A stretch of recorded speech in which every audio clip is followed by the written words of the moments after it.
From the courtroom to the quiet hills of the English countryside, where did Hollywood's favorite pirate actually go? It's a question that has millions of fans scratching their heads and searching for answers. Not so long ago, you couldn't turn on a television or scroll through your social media feed without seeing his face everywhere. He was the absolute center of the universe. But today, things feel quite different. Let's take a trip back to that explosive 2022 defamation trial that captivated the entire world for weeks. Do you remember exactly where you were when those cameras started rolling in that Virginia courtroom? It wasn't just a simple legal proceeding. It was a full-blown global event that felt more like a dark, high-stakes thriller than a real-life court case. It truly was the trial of the century in every sense of the word. We saw everything from those famous tea-sipping moments to intense, heart-wrenching testimony that kept us all on the edge of our seats. It felt like every single person on the planet was being forced to pick a side. It was Team Depp versus Team Heard, and the air was thick with tension and heated debates. But here's the interesting part. After the dust finally settled and the cameras were packed away, a strange and unexpected silence followed. Johnny Depp is no longer the constant headline grabber he used to be. He's intentionally shifted away from the relentless flashing lights of the Los Angeles paparazzi. He's traded the chaotic energy of the Hollywood hills for a much quieter, more grounded life across the Atlantic Ocean. It's a massive contrast, isn't it? We went from hearing about $100 million lawsuits to hearing quiet reports about him buying antiques in small British towns or enjoying the peace of his private estate in Somerset. This brings us to the big, burning question that everyone in the industry is still debating. Was that verdict a true win for his career, or did it leave him permanently blacklisted by the big-name studios? You see, even though he walked out of that courtroom with a legal victory and his head held high, the gates of Hollywood don't always swing open just because a jury says you're right. There are some seriously shocking details floating around regarding his current relationship with giants like Disney and Warner Bros. You might think you know the whole story, but the behind-the-scenes reality is way more complicated than a simple comeback story. Before we continue, subscribe to the channel and tell us in the comments where you are watching from. We love hearing from you. Industry insiders really thought he was finished for good. They had his career obituary written and ready to go. They assumed his name was synonymous with unhireable forever. But wait, because Johnny had a completely different plan in mind. He wasn't going to play by the traditional Hollywood playbook anymore. Think about the incredible transition he's made in just a few short years. In 2020, he was effectively canceled by the mainstream. He was the man no one in town wanted to touch, a perceived liability for any major production. But then, look at 2023 and 2024. Suddenly, he's receiving 7-minute standing ovations at the most prestigious film festivals in the world. The irony is almost too much to handle. If you look back at his golden boy era in the early 2000s, he was the undisputed king of the box office. Every single studio wanted a piece of that Captain Jack Sparrow magic. He was bankable, he was beloved, and he seemed absolutely untouchable. Then the UK libel case happened, and it felt like the entire world stopped spinning for him. It was a brutal blow, and it seemed like his legacy was going to be defined by a courtroom rather than his work. Did you honestly think he would ever work again after that UK case? A lot of people were convinced his career was dead in the water, but Johnny Depp has always been the ultimate eccentric artist, someone who thrives in the shadows and marches to the beat of his own drum. He's managed to navigate a path that almost no other celebrity has ever walked. He isn't the same blockbuster star he once was, but he's certainly not a ghost. Rumors say he's more selective than ever, and we're starting to see the emergence of a new version of the man we thought we knew. So who is the real Johnny Depp today? Is he a man seeking redemption or freedom? We're about to dive deep into the mystery and look at the life he is building now. To really understand how we got to this point, we have to look back at the absolute mountain Johnny was sitting on before the clouds started rolling in. We are talking about a guy who wasn't just a movie star, he was a cultural phenomenon. Remember when the first Pirates of the Caribbean movie came out? Disney executives were actually terrified of his performance. They thought his drunken, stumbling, eyeliner-wearing Captain Jack Sparrow was going to ruin the whole thing, but instead, it became the gold standard for character acting. Johnny transformed a theme park ride into a multi-billion-dollar franchise, and in the process became the highest-paid actor on the planet. At his peak, he was reportedly pulling in $20 million per movie plus back-end percentages that would make your head spin. He had everything: the fame, the private island in the Bahamas, and the unconditional love of the industry. He was the golden boy who could do no wrong, but then the legal storms didn't just appear out of nowhere. They brewed slowly, like a summer heat wave turning into a hurricane. The timeline with Amber Heard is crucial here, because it wasn't an overnight crash. It was a slow-motion car wreck that started back around 2011 on the set of The Rum Diary. By the time they married in 2015 and then split, rumors swirled through the columns. However, it was that 2018 op-ed that really acted as the final straw. It set off a massive chain reaction that would eventually lead to the career crash we all witnessed. You see, Johnny always had this reputation as the eccentric artist. He was the guy who wore way too many rings, played guitar with rock legends, and didn't care a bit about the traditional Hollywood rules. For decades, the studios loved that about him because his weirdness translated into cash at the box office. But there's a dark side to being a rebel in a town that runs on appearances. The moment those rules he ignored turned against him, he found out that Hollywood's loyalty is only as deep as its profit margins. Then came what many call the blacklisting phase. And man, it was brutal to watch. Imagine being one of the biggest stars in history and then losing your role as Gellert Grindelwald in the Fantastic Beasts franchise almost overnight. It happened just days after he lost the UK libel case in 2020. Warner Brothers didn't just distance themselves, they practically pushed him out the back door. It wasn't just about the bad press anymore, it was about the cold, calculated world of insurance companies. This is something a lot of people often miss when they talk about celebrity scandals. In Hollywood, if a lead actor is considered a liability, the insurance companies won't cover the production. Without insurance, you don't get a movie, period. Suddenly, the most bankable star in the world became the man no one could afford to gamble on. He went from being the king of the blockbusters to a liability that could sink a $100 million project. Yet while the major movie studios were running for the hills, there were key players who decided to stay right by his side through it all. Let's talk about Dior. Can you believe they stuck with him through all of that? While everyone else was deleting his number, they kept airing those commercials. It was a massive, high-stakes gamble that ended up paying off later on. But for Johnny, the psychological toll of being persona non grata in an industry he had dominated for 30 years was unimaginable. He was the man who had worked with everyone, and suddenly he was an indie outcast. It makes you wonder, doesn't it? How does a man making billions for Disney find himself without a single major studio contract? The shift in his public persona was fascinating to watch. He evolved from the ultimate rebel to being seen as a victim by some, and eventually a survivor by millions. He stopped trying to win over the big executives and started focusing on his roots as an artist, and the world was waiting to see if he'd actually make it. Now, let's dive straight into the absolute nitty-gritty of what really happened to Johnny's career and his bank account after that final gavel dropped in Virginia. You guys remember how I mentioned Dior earlier? Well, let me tell you, that wasn't just a simple case of a brand staying loyal, it was a total financial masterstroke. While the rest of Hollywood was busy deleting his phone number and looking the other way, Dior was busy doubling down. They didn't just keep him on as the face of Sauvage, they signed him to a record-breaking contract worth over $20 million. That is officially the biggest men's fragrance deal in history, people. It completely eclipsed the massive deals held by other A-list heavyweights like Robert Pattinson or even Brad Pitt. It was a massive, high-profile mic drop that proved Johnny's brand power was still through the roof, even if he was currently treated as a persona non grata in the sunny hills of Los Angeles. Talk about a comeback for the ages, right? But wait, because the rumors about his relationship with Disney are even juicier. Have you guys heard the whispers about the supposed Disney apology? Rumors have been flying for months that the House of Mouse is absolutely desperate to get their most iconic pirate back on board. We are talking about reports of a staggering $301 million offer to bring back Captain Jack Sparrow for one final adventure. Can you believe that? After everything that went down, and after Johnny himself famously said he wouldn't go back, even for all the alpacas in the world, the fans are still holding their breath. But here's the reality check. Despite all the internet hype and the constant fan petitions, Johnny hasn't set foot on a major American studio film set since the trial ended. That Hollywood exile we keep hearing about is very much a real thing. If you look at the industry landscape right now, there is a big glaring hole where his blockbusters used to be. It makes you wonder, are they actually talking, or is it all just wishful thinking from the Depp heads?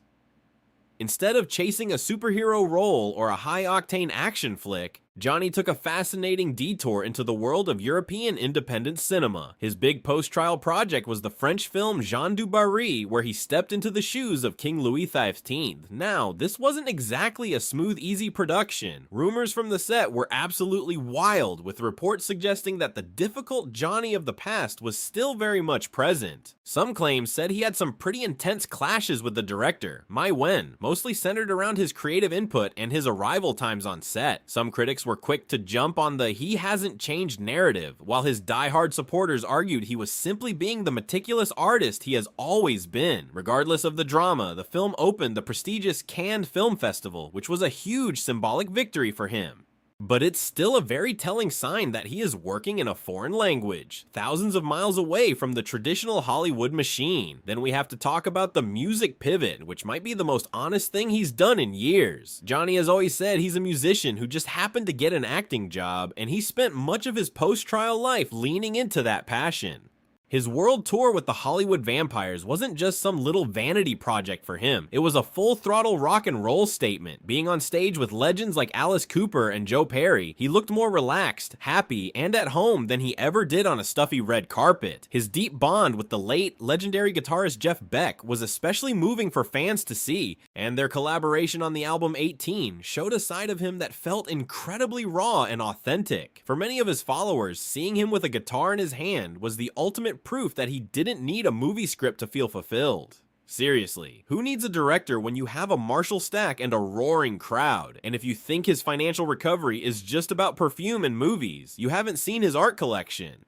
His series Never Fear Truth literally sold out in a matter of minutes, bringing in millions of dollars through digital and physical prints. He is essentially proving to the world that he can generate massive wealth through his own independent creativity without ever needing a studio executive to give him a green light. However, here is the big question that everyone is asking. The money is flowing in from every direction. But why are the American movies still missing? Is Hollywood still truly scared of him? Well, those leaked industry emails suggest the answer is a big, fat yes. Insiders still whisper that he is viewed as uninsurable by the major studios. In the high-stakes world of $100 million movies, if the insurance companies won't back you, the studios won't touch you. It's a strange high-stakes game of chicken. The money is coming in, but the movies aren't. Is Hollywood still waiting for something more? The industry thought he was finished, but Johnny had a different plan, and the drama is far from over. While the legal battles were being fought with lawyers and documents, a completely different war was raging across our phone screens, and the divide in the public reaction was absolutely staggering. We weren't just watching a trial.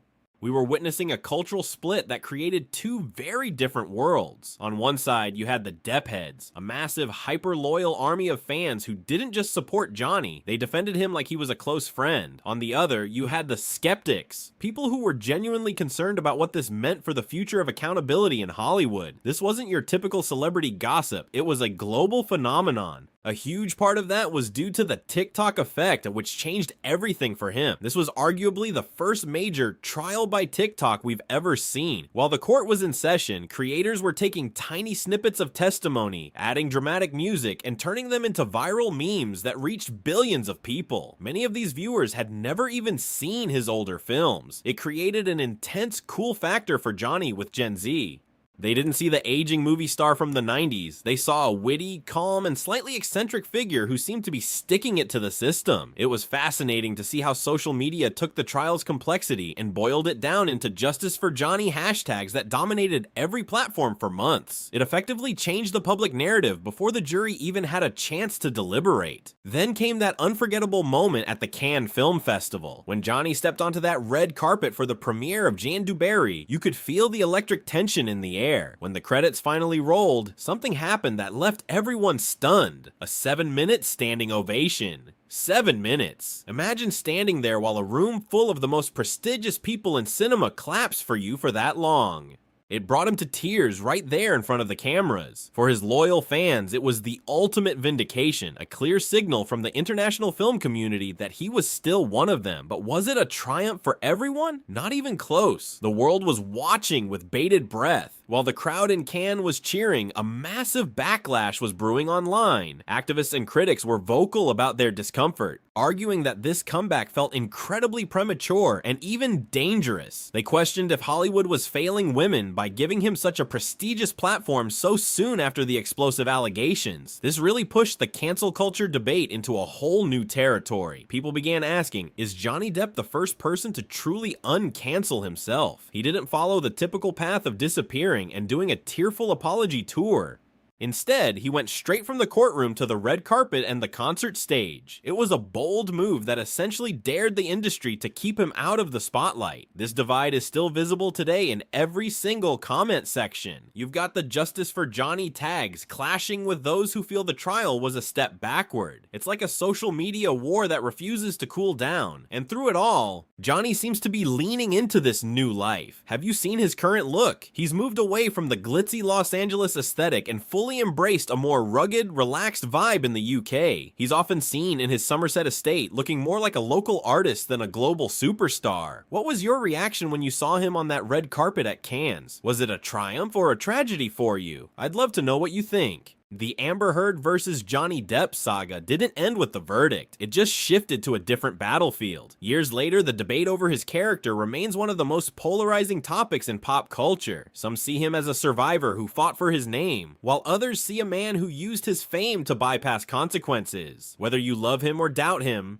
you can't deny that his move to the UK and his shift away from the big studios has given him a level of peace he hasn't had in decades. The world is still watching, and the comment sections are still on fire, proving that the Johnny Depp story is far from over. Now, let's talk about the giant elephant in the room that every single one of us is thinking about. Will we ever see Captain Jack Sparrow back on the big screen? Seriously. Is Pirates of the Caribbean 6 even a possibility at this point? The rumors have been absolutely wild, with some insiders claiming Disney is desperate to win him back. You might have heard that crazy number floating around, a supposed $301 million apology offer. While Johnny's team has denied it in the past, the door doesn't feel quite as slammed shut as it used to.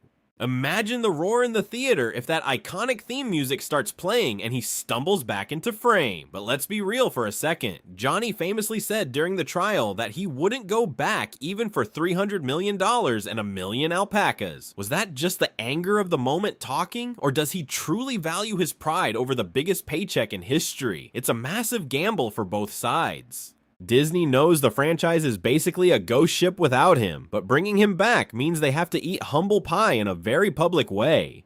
Would they actually apologize to him after dropping him so quickly? While we're all waiting for news on the pirate front, Johnny has quietly been making a huge move behind the camera. He's currently directing Modi, a biopic about the legendary Italian artist Amedeo Modigliani. This is a huge deal because it's his first time directing a feature film in over 25 years. But it makes you wonder, why now? Why is he choosing to call the shots from the director's chair instead of leading a blockbuster? Some critics argue it's because the major studios still won't cast him as a leading man, forcing him to create his own opportunities. Others think he's just tired of being a puppet for big budget productions and wants total creative control over his art. Directing is a power move, guys. It's him saying, if you won't give me a seat at the table, I'll build my own table. Plus, he's working with icons like Al Pacino on this project, which shows that even if the studios are hesitant, the true legends of cinema still want to be in his orbit. If Modi turns out to be a critical masterpiece, it could change the entire industry's perception of him. He wouldn't just be an uninsurable actor anymore. He'd be a visionary filmmaker who doesn't need a script handed to him by a committee. And speaking of vision, let's look at his lifestyle lately. Is this quiet life in Somerset just a temporary retreat to lick his wounds? Or is he actually planning a permanent retirement from the Hollywood circus? He's been spotted buying antiques and hanging out in local pubs, looking more like a bohemian grandfather than a movie star. It feels like he's found a sense of peace that LA simply couldn't offer him, but could this be the setup for a massive redemption arc similar to what Robert Downey Jr. went through? Remember when RDJ was considered totally untouchable? Now he's an Oscar winner and a global hero. Could Johnny follow that same path? Or is he more interested in becoming a staple of the independent European cinema circuit? There's a distinct possibility that he never returns to the American studio system at all. He seems to be thriving in the indie world where the focus is on the craft rather than the box office numbers. He's been seen supporting small businesses and living a life that feels authentic to who he was before the global stardom took over. This brings us to the ultimate Disney dilemma. Can the Pirates franchise actually survive without its heart and soul? They've tried to brainstorm spin-offs and new leads, but let's face it, Jack Sparrow is the reason people buy tickets. On the flip side, can Johnny survive without the massive machinery of a franchise like that? He's clearly making money through Dior and his art, but there's a certain level of cultural relevance that only a Disney blockbuster can provide. Rumors of him moving into this independent European space permanently are getting stronger every day. If he keeps working with acclaimed international directors and avoiding the Hollywood noise, he might just reinvent what it means to be a movie star in the 2020s. He says he doesn't need Hollywood anymore. He even said he felt boycotted, but doesn't feel that way now because he doesn't think about Hollywood. But does he really mean it? Or is there a part of him that still wants to prove everyone wrong on the biggest stage possible? The dust has finally settled on the legal front, but the career moves he makes next will define his legacy forever. Is he a director, an indie darling, or a pirate in waiting? The tension is real, and the stakes couldn't be higher. He says he is done with the old world, but we all know that in this industry, the story is never truly over until the final credits roll. When we look at the wreckage of the last few years,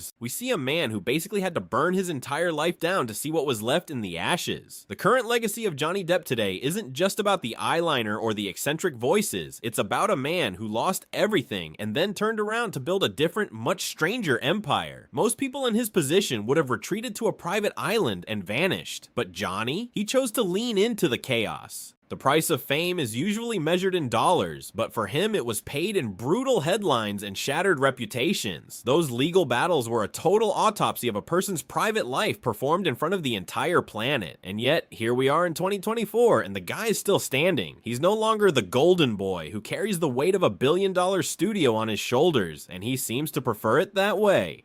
The old career, the safe, bankable face of family franchises, is arguably dead, but his new career as a director, musician, and fine artist is absolutely thriving. We're talking about a guy who can sell out an art gallery in minutes and tour the world with rock legends like the Hollywood vampires. He's not waiting for a call from a studio executive anymore. He's not waiting for Disney to send an apology alpaca. That's the real shift here. He's realized his value comes from creative energy, not toy deals. By moving to the UK and focusing on projects like Modi, he is reclaiming his status as an independent creator. He's telling the industry he was an artist long before them and will be long after them. It's a mic drop for a former king. This brings us back to the central theme of this whole journey. Johnny Depp isn't looking for Hollywood's permission anymore. For years, the narrative was that he needed to clear his name to get his old life back. But what if he doesn't want his old life back? What if the quiet pubs of Somerset and the independent film sets of Europe are exactly where he was always meant to be? He's supporting small businesses and connecting with the community on a human level that LA simply couldn't offer. He's replaced the paparazzi with the respect of his peers in the art world. He's traded the frantic energy of a blockbuster set for the intentional work of directing. It's a complete reinvention of success. While the big studios are still debating whether or not he's uninsurable, he's out there living his best life, proving that you can't cancel someone who doesn't care about the party they're being kicked out of. Now I have to ask you guys for your final verdict. We've seen the rise, the fall, the trial, and the rebirth. Do you actually want to see him back as Jack Sparrow, or do you think he should stay in this new indie world he's created? Would a return to Disney feel like a triumph, or would it just be a step backward for him? I see people in the comments all the time saying, no Johnny, no pirates. But maybe the better question is, does Johnny even need pirates? His fans are fiercely loyal, and they've been with him through the darkest days, so your opinion matters more than any critic's review. But wait, before we wrap this up, there's one more thing. Industry rumors are starting to swirl again about a massive project that nobody saw coming. Whispers say Johnny is in deep talks for a gothic experimental project that could reunite him with an iconic past collaborator. If the whispers are true, this wouldn't just be a comeback. It would be the return of the era Johnny that we all fell in love with back then.